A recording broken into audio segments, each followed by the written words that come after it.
News 18 India पर आप सबका स्वागत है। आपके साथ मैं हूं नेहा पंत। इस वक्त ये मुद्दा गर्म हो गया है कि क्या लॉकडाउन की उल्टी गिनती शुरू हो गई है। देखिए, सवाल इसीलिए बड़ा हो गया है क्योंकि सरकार ने कल से 15 रूट्स पर ट्रेन चलाने को मंजूरी दे दी है और इसके लिए आज शाम 4 बजे टिकटों की सिर्फ ऑनलाइन बुकिंग शुरू होगी।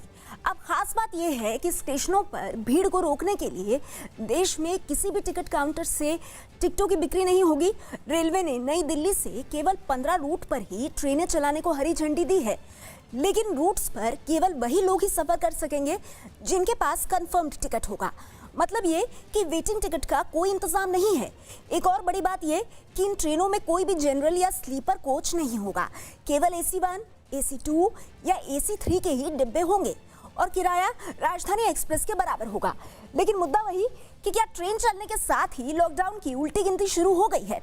देखिए, एक तरफ तो देश के 15 स्टेशंस पर कल से ट्रेनें चलाने की तैयारी हो रही है, वहीं हम आपको बता दें कि दूसरी ओर एक पेच भी फंस रहा है। लेकिन उससे पहले ये 6 तस्वीरें आप देख रहे हैं नई दिल्ली रेलवे स्टेशन की, मुंबई सेंट्रल की, हावड़ा स्टेशन की, जम्मू तवी स्टेशन, साबरमती स्टेशन और बिलासपुर स्टेशन। और इन 6 की 6 तस्वीरों में देखिए किस तरह से, क्योंकि कल ट्रेनें इन सभी जगहों पर पहुंचेंगी नई दिल्ली से शुरू होकर, इसीलिए यहाँ पर रेलवे स्टेशंस पर सैनिटाइजेशन का काम जोरों पर है। ट्रेन्स को सैनिटाइज किया जा रहा है, प्लेटफॉर्म्स को सैनिटाइज किया जा रहा है। नई दिल्ली रेलवे स्टेशन पर आप देख रहे हैं कि किस तरह से सफेद घेरे बनाए गए हैं ताकि सोशल डिस्टेंसिंग का पालन हो सके। तो एक तरफ तो हम आपको बता रहे हैं किस तरह कल से 15 रूट्स पर ट्रेनें शुरू होंगी, लेकिन वहीं दूसरी ओर इसमें भी एक पेच फंसता नजर आ रहा है। दरअसल रेलवे सूत्रों के मुताबिक रेलवे और राज्य सरकारों के बीच बातचीत जारी है कि वो हर हफ्ते में कितने यात्रियों को अपने यहाँ आने का इंतजाम कर सकते हैं। इतना ही नहीं, मुद्दा ये भी उठ रहा है कि राज्य सरकारें आखिर कितने यात्रियों की जांच और क्वारंटीन करने का इंतजाम कर सकती हैं। सवाल ये भी उठ रहा है कि जो लोग ट्रेन से एक जगह से दूसरे स्टेशन पर पहुंचेंगे उनको घर तक कैसे पहुंचाया जाएगा। सूत्रों के मुताबिक कई राज्यों से रेलवे के बीच हुई बातचीत में अभी इन मुद्दों पर सहमति नहीं बन पाई है। तो ये सबसे बड़ा सवाल उठ रहा है कि राज्य सरकारों और केंद्र के बीच में कहीं ना कहीं ये पेच फंसता नजर आ रहा है कि रेलवे की तरफ से नई दिल्ली रेलवे स्टेशन से जो यात्री चलेंगे और अलग अलग राज्यों में पहुंचेंगे, वहाँ राज्य सरकारें किस तरह के इंतजाम करेंगी इन यात्रियों को क्वारंटीन करने के लिए, इनकी जांच करने के लिए, और उसके बाद इन यात्रियों को उनके घर भेजने की क्या व्यवस्था होगी। इस खबर पर हमारे साथ कि क्या लॉकडाउन की उल्टी गिनती शुरू हो गई है, बीजेपी से राजीव जेटली जी हैं, कांग्रेस पार्टी से सुरेंद्र राजपूत जी हैं, गुवाहाटी से गुंजन कालिता हमारे साथ हैं, चंदन जजवाड़े हमारे साथ जुड़ गए हैं, दिल्ली से दीपक रावत हैं और अभिषेक पांडे मुंबई से हमारे साथ हैं। सबसे पहले चंदन, मैं आपके पास आना चाहूंगी, और ये जो पेच फंस गया है कि रेलवे अपनी तरफ से यात्रियों को अलग अलग राज्यों में भेजेगा, कल 15 जो खास रूट्स हैं उन पर ट्रेनें चलेंगी, लेकिन जब ये यात्री अपने राज्यों में पहुंचेंगे उसके बाद आगे की प्रक्रिया क्या होगी? क्या इसको लेकर राज्य अब भी पसोपेश में है?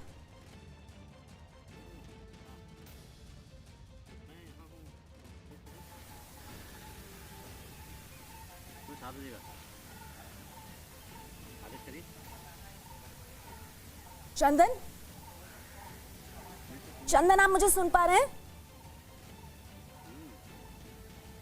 चंदन, आप तक आवाज आ रही है? मेरे ख्याल में चंदन हमें सुन नहीं पा रहे हैं, तो चंदन से हम संपर्क साधने की कोशिश करेंगे। लेकिन इस बीच जरा हम दीपक रावत का रुख करते हैं, हमारे साथ नई दिल्ली रेलवे स्टेशन से जुड़ गए हैं। दीपक, ये बताइए, सुबह भी मेरी आपसे बात हुई थी, अभी 2 बज गए हैं, इस वक्त नई दिल्ली रेलवे स्टेशन पर क्या कल जिस तरह से ट्रेनें चलने वाली हैं उसको लेकर सैनिटाइजेशन की प्रक्रिया शुरू हो गई है? जी नेहा, अंदर सैनिटाइजेशन की प्रक्रिया शुरू ज़रूर हो गई है, लेकिन एक तस्वीर मैं आपको थोड़ा रेलवे स्टेशन के बाहर की दिखाना चाहता हूँ। बैरिकेड लगाए गए हैं, स्टेशन पूरी तरीके से आपको खाली नज़र आएगा, लेकिन वहीं स्टेशन से थोड़ी दूरी पर हमें कुछ ऐसे लोग नज़र आए कि जिनकी मजबूरी अगर आप सुने या फिर आप इनकी मजबूरी वहाँ तक पहुँचाएँ जहाँ तक इनकी मजबूरी पहुंचनी चाहिए, क्योंकि हमारे साथ गेस्ट भी बैठे हुए हैं, उनको भी समझना चाहिए कि आखिर परेशानी कितनी बड़ी है। ये विनोद हैं और ये आए हैं पानीपत से दिल्ली चलकर, 4 दिन लगे हैं इनको यहाँ आने में, पैदल चलकर आए हैं, बीच में लाठियाँ भी खाई हैं पुलिस की, और आगे जा रहे थे इसलिए पुलिस ने पकड़कर इनको यहाँ पर रोक दिया है। अब इस उम्मीद में यहाँ पर बैठे हैं कि शायद टिकट मिल जाए किसी बहाने से, क्योंकि पैसे तो है नहीं इनके पास, लेकिन किसी बहाने किसी की मदद से टिकट मिल जाए और ये अपने घर जा सके। मुजफ्फरपुर बिहार जाना है, 4 दिन लगे यहाँ आने में। हाँ जी, मैं पानीपत से सौदापुर से चला था, 2 दिन तो यहाँ आने में लग गया और 2 दिन मैंने यहाँ लाल कुआं के पास तक जाते जाते में लग गया सर। वहाँ मैंने गया, उसके बाद पुलिस वालों ने मार पीट के वहाँ से भी भगा दिया। बोला कि जाओ जहाँ से आए हो वहाँ चले जाओ। अब यहाँ क्यों आए हो? सर मुझे वहाँ बताया गया कि कल से ट्रेन चलने वाली है, इसके वजह से मैं यहाँ आया हूँ। तो आप कैसे जाओगे? ऑनलाइन बुकिंग हो रही है, कर सकते हो कुछ? सर मेरे पास कुल 400-500 रुपये बचे हैं, तो अगर इसमें हो जाएगा तो चले जाएंगे, नहीं होगा तो जैसे सरकार की इच्छा। अगर यहाँ मरने के लिए छोड़ देंगे तो वो भी सही है, ऐसे भी मर ही रहे हैं भूखे प्यासे। देखिए नेहा, सुनिए क्या कह रहे हैं। मरने के लिए छोड़ा है, मर रहे हैं, कोई दूसरा कोई ऑप्शन नहीं है। इस उम्मीद में रेलवे स्टेशन के बाहर ये सुबह से बैठे हुए हैं कि शायद किसी तक इनकी बात पहुंचे और वो सरकार सुने कि इनको आखिर कैसे पहुंचाया जाए। स्मार्टफोन है नहीं, पैसे जेब में है नहीं, तो जाएंगे तो कैसे जाएंगे? श्रमिक ट्रेन की बात सरकार ज़रूर करती है, लेकिन इनका कहना है कि पिछले 1 महीने से इंतजार कर रहे हैं कि कभी तो नंबर आएगा। श्रमिक ट्रेन के लिए भी इन्होंने अपना रजिस्ट्रेशन करवाया है, उसमें भी अभी तक इंतजार कर रहे हैं, कोई इनका नंबर नहीं आया। तो कब तक इंतजार करते रहेंगे, इसलिए पैदल ही निकल पड़े थे। वहाँ भी पुलिस ने रोक लिया, डंडा मारा और अब यहाँ पर इंतजार करने बैठे हुए हैं। ये इन्होंने हमारे चैनल के माध्यम से समस्या उठाई है, इस समस्या को हम अपने पैनलिस्ट तक ले जाएंगे। दीपक आप रहिए हमारे साथ। इस बीच हमारे साथ चंदन जजवाड़े जुड़ चुके हैं, उनके साथ अब हमारा संपर्क हो रहा है। चंदन, पहले मेरा सवाल आपसे कुछ था, लेकिन पहले मैं आपसे इस सवाल पर आपसे जानकारी चाहूँगी। हम जब सुबह बात कर रहे थे कि इस तरह से ट्रेनें शुरू होंगी, तो उस दौरान सोचा नहीं था शायद कि इस तरह से ये जो फंसे हुए मजदूर हैं सबसे पहले ये लाइन लगाना शुरू कर देंगे रेलवे स्टेशंस पर। अभी दीपक ने बताया कि किस तरह से इन मजदूरों को सबसे ज़्यादा ज़रूरत है निकलने की, और इनके पास ना स्मार्टफोन है ना पैसे हैं, और ये रेलवे स्टेशन पर आ गए हैं इस उम्मीद में कि कोई तो रेलवे अधिकारी इनकी तरफ देखेगा। चंदन, देखिए, रेलवे अधिकारी की ये जिम्मेदारी नहीं है, ये जिम्मेदारी राज्य की होगी कि वो एक एक व्यक्ति की पहचान करे कि किसे घर भेजना ज़्यादा ज़रूरी है। ये राज्यों के ऊपर जिम्मेदारी है। रेलवेज़ का काम है ट्रेनें चलाना, ऐसे लोगों की पहचान करना जो राज्य का काम है। राज्य को निश्चित तौर पर ध्यान देना होगा। दूसरी तरफ रेलवे की बात करें तो रेल मंत्री पीयूष गोयल ने साफ तौर पर कहा है कि अगर राज्य मांग करें तो एक दिन में 300 श्रमिक स्पेशल ट्रेनें चला सकते हैं। इसका किराया जो है लेबर से नहीं लिया जा रहा। कई राज्यों ने साफ किया है कि वो खुद किराया देंगे। रेलवेज़ को किराया राज्य दे रहे हैं, तो लेबर्स पर भी इसका लोड नहीं है। मसला केवल ये है कि ऐसे लोगों की पहचान करना राज्य का काम है। दूसरी बात, जो दूसरे क्लास के लोग हैं जो कि दूसरे शहरों में आके फंसे हुए हैं, उनके लिए रेलवेज ने ट्रेन चलाई कि वो डायरेक्ट किराया दे करके जा सकते हैं। इसके लिए कल से ट्रेनें चलेंगी। इसके अंतिम जो भी रूपरेखा है वो तैयार की जा रही। कई राज्यों से बातचीत अभी भी चल रही है, क्योंकि राज्य एक बार में बहुत सारी जानना चाहूंगी। चंदन, एक सवाल ये भी उठ रहा है कि क्या राज्यों और रेलवे के बीच पहले मंत्रणा जो है वो पूरी नहीं हुई और उससे पहले ही ट्रेन चलाने का फैसला ले लिया गया? क्योंकि राज्य ऐसा लग रहा है कि अब भी पशुपेश में फंसे नजर आ रहे हैं कि जो यात्री उनके यहाँ पहुंचेंगे उनके लिए आगे की व्यवस्था कैसे की जाएगी। चंदन,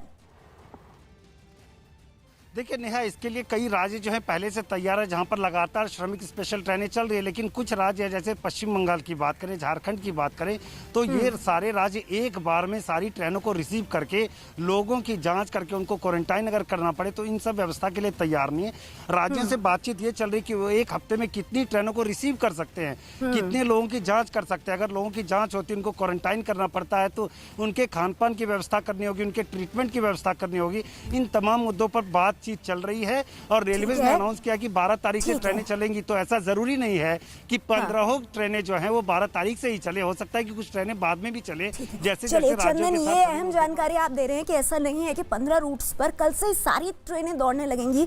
हो सकता है कि सूची बनाने के बाद धीरे धीरे इन ट्रेनों को शुरू किया जाए। लेकिन जो 2 बड़ी समस्याएं कहें या अड़चने कहें हमारी हैं, उस पर हम बात करेंगे। हमारे साथ हमारे पैनलिस्ट अब जुड़ गए हैं। राजीव जेटली जी, सबसे पहले मैं आपसे शुरुआत करना चाहूंगी। आपने शायद देखा भी हो, लेकिन फिर भी दीपक रावत नई दिल्ली रेलवे स्टेशन पर मौजूद हैं। और सर, जो मजदूर फंसे हुए हैं और कोई आए ना आए, वो ट्रेन की उम्मीद में नई दिल्ली रेलवे स्टेशन पर आ गए हैं और कह रहे हैं ना पैसा है ना स्मार्टफोन है, बताइए कैसे जाएं? ये सरकार के लिए और रेलवे के लिए कितनी बड़ी चुनौती होने वाला है? राजीव जी।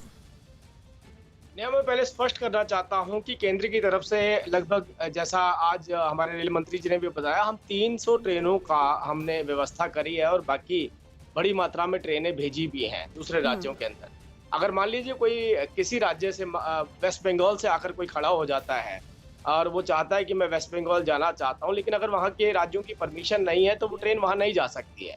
लेकिन सरकार की तरफ से पूरी ट्रेनों की व्यवस्था की गई है सभी राज्यों के लिए, जहां जहां ट्रेनें जो हमारे मजदूर हैं उनको लेके जा सकती हैं, जिन राज्यों में हम छोड़ के भी आए हैं भारी मात्रा में जो मजदूर हैं, उन्होंने आज आपने देखा विभिन्न चैनलों के माध्यम से बताया भी कि जो सुविधाएं हमें दी जा रही हैं वो बहुत बेहतर सुविधाएं रेलवे की तरफ से। तो कोई चुनौती ऐसी नहीं है जिसमें मुझे लगता है कि मजदूरों को, हाँ ये एक बात जरूर है कि उनका रजिस्ट्रेशन होना जरूरी है, उनको रजिस्ट्रेशन करवाना चाहिए अपना, और रजिस्ट्रेशन करवाएंगे तो उनको ट्रेनों की व्यवस्था मिलेगी। ठीक है सरकार इसके लिए राजीव जी, जो आप कह रहे हैं उसमें मैं सुरेंद्र जी का एक रिएक्शन लेना चाहूंगी। सुरेंद्र राजपूत जी, अब यहाँ पर सवाल ये है कि फिर ये मजदूर क्या करें, क्योंकि ये नई दिल्ली रेलवे स्टेशन पर आए हैं, इसका मतलब फिर ये दिल्ली सरकार की जिम्मेदारी हुआ। दिल्ली सरकार नहीं पहचान पाई कि इन लोगों को एक महीने से कोई ट्रेन ही नहीं मिली है, क्योंकि राजीव जेटली जी कह रहे हैं कि रेल मंत्री बहुत साफ कर चुके हैं कि अगर राज्य चाहें तो 300 के करीब ट्रेनें हर राज्य के लिए चलाई जा सकती हैं।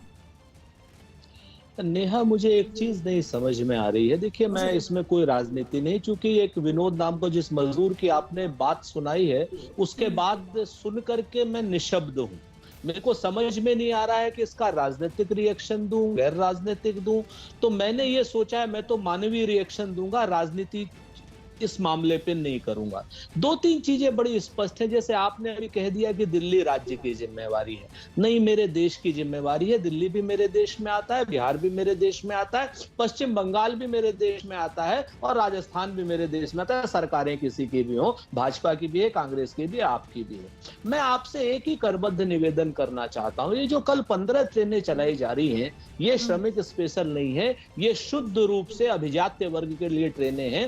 राजधानी के समकक्ष ट्रेनें हैं या राजधानी एक्सप्रेसेस हैं। इनका किराया राजधानी के बराबर का है। ये उन लोगों के लिए ट्रेनें चलाई जा रही हैं जो सक्षम लोग हैं। मेरा यहाँ पर प्रश्न ये है कि उन लोगों को भी उनके घर भेजा जाए। वो अपर मध्यम वर्ग के लोग भी अपने घर जाने के लिए उतने ही उत्सुक है, कहीं फंसे हुए हैं, उनको भी भेजा जाए। लेकिन इसके साथ साथ अगर इसी में 5, 7, 10 डब्बे हर ट्रेन में अगर ये जनरल कैटेगरी के भी लगा दिए जाते तो विनोद जैसे लोग जो वहां पर आए हैं, 400-500 रुपए उनके पास है, कोई दिक्कत नहीं। हम जिम्मेवारी से के साथ कह सकते हैं कि सारे राजनीतिक दल, चाहे वो कांग्रेस पार्टी हो, कांग्रेस पार्टी ने तो पहले से कहा है कि हम पैसा देंगे, कोई दिक्कत वाली बात नहीं। लेकिन कांग्रेस पार्टी भी हो, चाहे अन्य राजनीतिक दल हो जो सत्ता में, उनके भी राजीव जेटली जैसे मानवीय लोग हैं, वो भी टिकट की व्यवस्था कर सकते हैं। ठीक है सर, आप जो कह रहे हैं उस पर राजीव जी की मैं प्रतिक्रिया लूंगी, क्योंकि आप ये सुझाव भी दे रहे हैं। ठीक है सुरेंद्र जी, आप ये सुझाव भी दे रहे हैं, सरकार इसको कैसे लेती है इस पर मैं प्रतिक्रिया लूंगी। सुरेंद्र जी, आप रहिए मेरे साथ, लेकिन हमें अपने रिपोर्टर्स के पास भी जाना है, क्योंकि वो उस इलाके की अभी स्थिति क्या है वो हमें बता रहे हैं। तो अभिषेक का हम रुख करेंगे, मुंबई से हमारे साथ जुड़ गए हैं। अभिषेक, ट्रेनों को लेकर के काफी उम्मीद बंधी है उन लोगों में जो फंसे हुए हैं। अगर मैं मुंबई की बात करूं तो मुंबई में किस तरह की तैयारियां इस वक्त हो रही हैं, और क्या कल जितने यात्री स्पेशल ट्रेन से मुंबई पहुंचेंगे उनको रिसीव करने के लिए, उनकी व्यवस्था करने के लिए मुंबई महाराष्ट्र तैयार है? देखिए, बिल्कुल तैयार है, क्योंकि जिस तरीके से व्यवस्था की गई है, सुबह से ही सैनिटाइजेशन का काम शुरू है। खासकर मुंबई सेंट्रल जो जहां पर ट्रेनें आएंगी, दिल्ली से पहली ट्रेन आएगी, वहां पर पूरी तरीके से नीट एंड क्लीन किया जा चुका है पूरे स्टेशन को। और रही बात कैसे उनको राज्य वेलकम करेगा, राज्य ने पहले ही स्पष्ट कर दिया है कि जो उनके राज्य के लोग हैं, बाहर फंसे हुए हैं, उनको वो लाने पर उनका वेलकम करेंगे। उनको क्वारंटाइन करने के लिए उनके डॉक्टर फैसिलिटी हो या फिर दूसरी स्क्रीनिंग या सारी जो चीज़ें हैं, मेडिकल फैसिलिटीज़, वो सारी चीज़ें प्रोवाइड करेंगे ताकि उनके लोग सुरक्षित रह सकें। लेकिन सवाल ये है कि जब इस तरीके की ट्रेनों में आप सफ़र करते हैं तो आप पहली नज़र में आपको ये पता नहीं चलता है, क्योंकि मुंबई सहित पूरे महाराष्ट्र में 80% असिम्टोमेटिक पेशेंट हैं, जो अमूमन बुखार चेक करने से या तापमान चेक करने से चीज़ों का अंदाज़ा नहीं लग जाता है। उसके बाद फिर करीब जाते हैं तो उसमें कहीं ना कहीं ये बड़ा होता है। अभी ये तस्वीरें देखिए, ये मुंबई सेंट्रल की तस्वीर है। पूरी तरीके से इसको सैनिटाइज किया जा चुका है, क्लियर कर जा चुका है, और जगह जगह देखिए स्पॉट्स बनाए हैं जो डिस्टेंस मेंटेन करने के लिए 1.5 से 2 मीटर के भीतर अलग अलग ये बॉक्सेस बनाए गए हैं, ताकि यहाँ पर लोग खड़े हों और यहाँ से अगर वो बाहर स्क्रीनिंग के लिए जाते हैं तो इस तरीके से यहाँ से वो खड़े होकर स्क्रीनिंग के लिए पहुंचे। यानी साफ है कि सरकार की तरफ से या राज्य सरकार की तरफ से या म्युनिसिपल कॉर्पोरेशन की तरफ से व्यवस्थाएं की गई हैं। ठीक है, लेकिन तो आप ये बता रहे हैं अभिषेक कि मुंबई में कम से कम तैयारियां जो हैं वो अप टू द मार्क लग रही हैं, दुरुस्त लग रही हैं। इससे पहले कि मैं अपने राजनीतिक मेहमानों के पास आऊं, राजीव जी मैं आपके पास आऊंगी, लेकिन उससे पहले क्योंकि गुवाहाटी से हमारे साथ गुंजन कालिता हमारे संवाददाता मौजूद है, मैं उनके पास जाना चाहूंगी। गुंजन, ये बताइए कि गुवाहाटी से इस खबर पर आप हमें क्या अपडेट दे सकते हैं?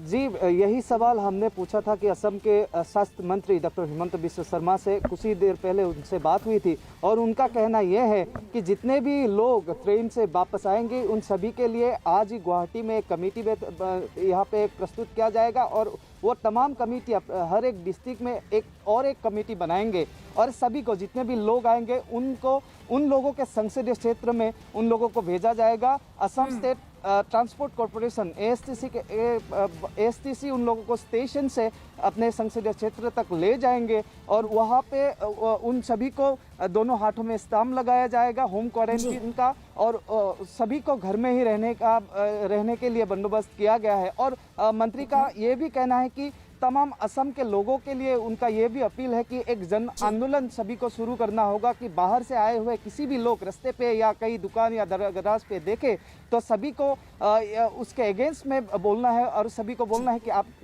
घर में ही रहिए, बाहर आप मत निकलिए। और यही असम जो आप कह रहे हैं अभी उपस्थित हूँ गुवाहाटी रेलवे स्टेशन में और गुवाहाटी साफ है कि असम ने भी अपनी कमर कस ली है कि कल से जो यात्री असम पहुंचेंगे उनके लिए किस तरह से ध्यान रखना है और आगे की प्रक्रिया किस तरह से सरल रखनी है। राजीव जी हमारे साथ हैं, सुरेंद्र जी हमारे साथ हैं। राजीव जी, अब मैं आपका रुख करना चाहूंगी और इन रिपोर्टर्स को आपने सुना और खासतौर पर जो सुरेंद्र राजपूत ने कहा, उन्होंने कहा कि ये ट्रेन चलाने का जो फैसला है ये शुद्ध रूप से जो अपर क्लास है, अभिजात्य वर्ग है, उनके लिए है, जो पैसा खर्च कर सकते हैं, राजधानी का फेयर दे सकते हैं। पर वो लोग जिनके पास पैसा नहीं, जो फंसे हुए हैं, उनके लिए भी कहीं ना कहीं इस ट्रेन में 5 से 8 डब्बे आपको रखने चाहिए ताकि वो भी अपने गंतव्य तक पहुंच सके, क्योंकि ये लोग किसी राज्य के नहीं है, ये इसी देश के निवासी हैं।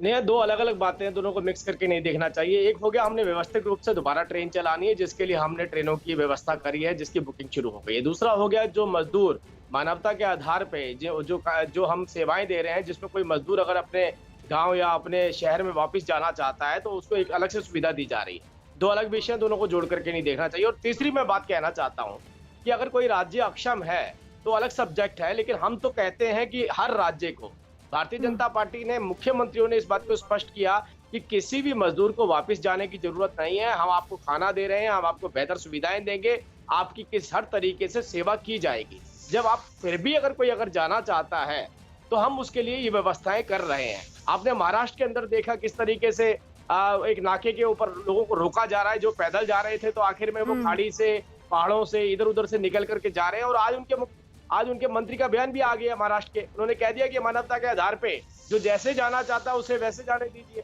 इसका मतलब है कि आप ये चाहते हैं कि लोग पैदल दोबारा सिर के ऊपर अपना सामान और गठरी बोझ उठा करके चले।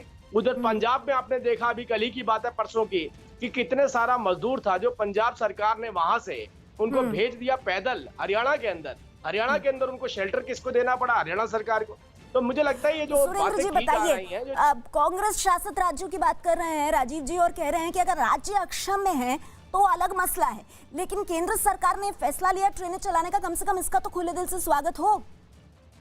मुझे दुख है इस बात का, राजीव जी बिल्कुल संवेदनहीन बातें कर रहे हैं। मैंने संवेदनपूर्ण बातें की, इन्होंने संवेदनहीनता और राजनीतिक जो एक राजनीतिक तूतू में है ना, वही ये करना चाहते हैं। राज्य चाहे महाराष्ट्र हो, चाहे पंजाब हो, चाहे हरियाणा हो, ये देश में है या नहीं है, नंबर एक। और पूरे देश के जो मजदूर है नेहा, वो सारे के सारे किसके अविश्वास पर हटे हैं? वहां से नरेंद्र मोदी जी के, केंद्र सरकार के 3 घंटे के अदूरदर्शीपूर्ण निर्णय की वजह से लोगों का विश्वास खत्म हुआ है। वो चाहे महाराष्ट्र के मजदूर हो, गुजरात के मजदूर हो, या हरियाणा या पंजाब के मजदूर हो, चाहे हमारे शासन के हो, चाहे इनके शासन की तो बात बाद में आती है। मजदूर की कोई जात, कोई धर्म या कोई राज्य है क्या?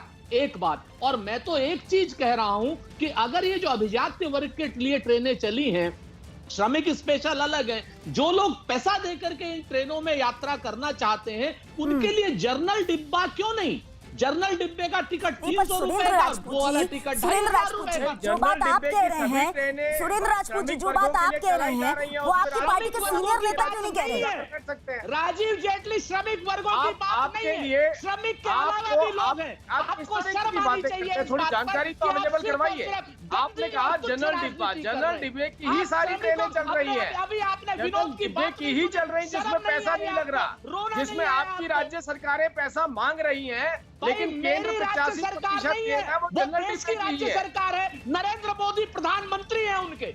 आपको शर्म नहीं आती है? आपको शर्म नहीं ठीक है, भाषा पर थोड़ा संयम रखने हैं, भाषा पर संयम रखने हैं और भावनाओं पर थोड़ा सा काबू रख लें। ठीक है, एक मिनट। मजदूरों को धक्का मार के बाहर निकाल रहे हैं, वो बेशर्मी आपको नजर नहीं आती है? अपने मुख्यमंत्रियों से बात कीजिए, अभिजात के वर्ग में आप अपने मुख्यमंत्रियों से बात कीजिए, सोनिया गांधी जी से बात कीजिए, जो मुख्यमंत्रियों को कहती है कि ऐसे फिर कैसे होगा? अरे अगर इस तरह की लड़ाई, इस तरह का द्वंद होगा तो जो ट्रेनें चल रही हैं उसके यात्रियों का ध्यान कौन रखेगा? यहाँ पर तो बीजेपी और कांग्रेस के बीच युद्ध हो रहा है, ये तो युद्ध की स्थिति हो रही है राजीव जी। ये तो बड़ा मुश्किल हो जाएगा आम लोगों के लिए। पता लगा कि दिल्ली से ट्रेन गई और उधर जो कोई और राज्यों के मुख्यमंत्री हैं या वहां पे जो प्रशासन है वहां पे यात्री भटक रहे हैं, तो ये देश एक कब होगा भाई? और ये सवाल मेरा सभी पार्टियों से है। नेहा, मैं कह रहा हूँ हम हर किसी मजदूर को शेल्टर देने के लिए तैयार हैं। पंजाब के मुख्यमंत्री अगर वहां से निकालते हैं तो उसे भी स्वीकार किया जा रहा है हरियाणा के अंदर। राजस्थान से किसी को निकाला जा रहा है तो हम कहते हैं हम शेल्टर देने के लिए तैयार हैं, हम गुजरात में रखने के लिए तैयार हैं। लेकिन आप देखिए सोनिया गांधी अपने मुख्यमंत्रियों को क्या हिदायत दे रही है? जो मुख्यमंत्री इस बात को एडमिट कर चुके हैं कि हमारा और केंद्र का बहुत बेहतर समन्वय है, उन्हें हिदायत दे रही है प्रधानमंत्री के साथ बात करें, चुनौतियां पैदा करें, प्रधानमंत्री के ऊपर उठाएं कि सोनिया गांधी और राहुल गांधी मिलकर के देश व्यवस्था खराब करना चाह रहे हैं। आपके पास ठीक है, एक मिनट शांत हो जाइए। पहले मैं राजीव जी से सवाल पूछूंगी, फिर सुरेंद्र जी आपके पास आऊंगी। राजीव जी, बड़ा सीधा सा सवाल है। सीधा सवाल ये है कि क्या केंद्र सरकार को, क्या बीजेपी को ये लग रहा है कि कांग्रेस और कांग्रेस शासित राज्यों से सपोर्ट नहीं मिल रहा है?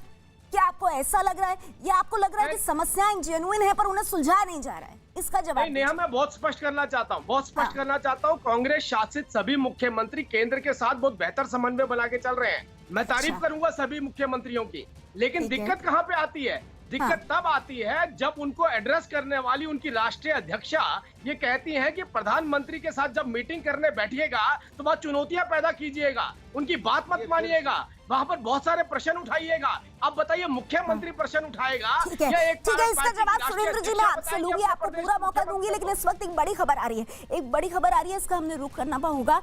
कल से शुरू हो रही रेल यात्रा से जुड़ी एक बड़ी खबर है।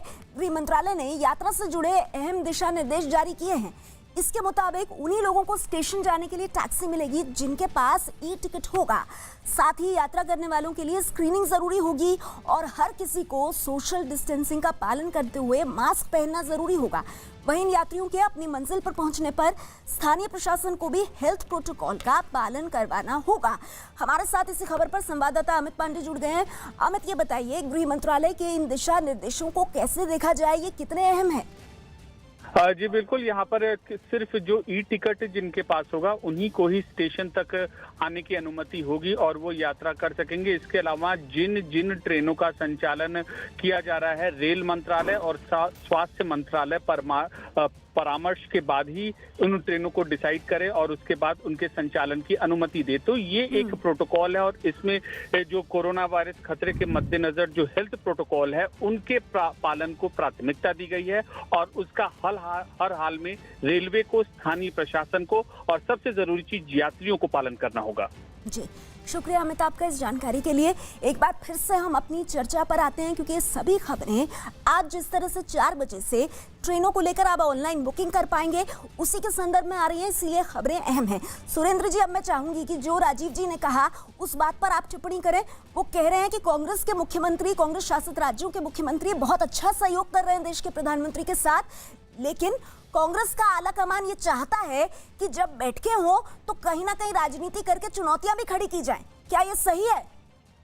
नेहा जी, मैं इस पूरी बात का निषेध करता हूं। भारतीय जनता पार्टी के केंद्रीय नेतृत्व के प्रवक्ता गणों को सिर्फ झूठ, छल, प्रपंच और कपट की बातें सिखाई जाती हैं। हमारे राष्ट्रीय अध्यक्ष जी का स्पष्ट निर्देश है सारे मुख्यमंत्रियों को कि केंद्र सरकार के साथ सहयोग करें, केंद्र सरकार के साथ सहयोग करें। CWC का लेटर है, केंद्र सरकार मैं को तो यही लेटर है। उम्मीद करूंगी कि आप लोग कम से कम, आप राजनेता जरूर हैं, लेकिन राजनीति से जरा ऊपर उठ करके लोगों की सोचें। आज से जो पूरी प्रक्रिया ट्रेनों की शुरू हो रही है और कल से जो ट्रेनें चलेंगी, हमें उम्मीद करनी चाहिए कि ज्यादा से ज्यादा लोगों को नियमों का पालन करके ये ट्रेनें उनके गंतव्य तक पहुंचाएं और फिर इस पायलट प्रोजेक्ट को कहीं ना कहीं और बड़ा किया जा सके। बहुत बहुत शुक्रिया आप सभी मेहमानों का हमारे साथ जुड़ने के लिए। और इस बीच आपको बता दें, देश के सबसे बड़े न्यूज नेटवर्क 18 के Hindi news channel news 18 India ने लॉकडाउन के दौरान एक पॉजिटिव सोशल कैंपेन शुरू किया है, स्टार्स का स्कूल, घर में रहो कूल। और इस मुहिम में हमारे साथ जुड़े हैं टीवी की दुनिया के सुपरस्टार्स। तो मस्त रहिए, मलंग रहिए और घर में अपने परिवार के संग रहिए। हम सब जानते हैं कि इस वक्त हमारा देश बहुत ही मुश्किल दौर से गुजर रहा है। दुनिया भर में कोविड-19 से लाखों लोगों की जान जा चुकी है, लेकिन हम चाहें तो अभी भी इस महामारी को अपने देश में फैलने से रोक सकते हैं। सरकार द्वारा निर्मित कुछ नियमों का अच्छी तरह से पालन करके, लॉकडाउन को फॉलो करके, घर से बाहर बिल्कुल भी ना जाकर, सोशल डिस्टेंसिंग मेंटेन कीजिए, अपना समय अपने प्रियजनों के साथ बिताइए, नकारात्मक सोच से दूर रहिए, सकारात्मक सोच को अपनाइए, उन लोगों की मदद कीजिए जिन्हें आपकी मदद की इस वक्त सबसे ज्यादा जरूरत है।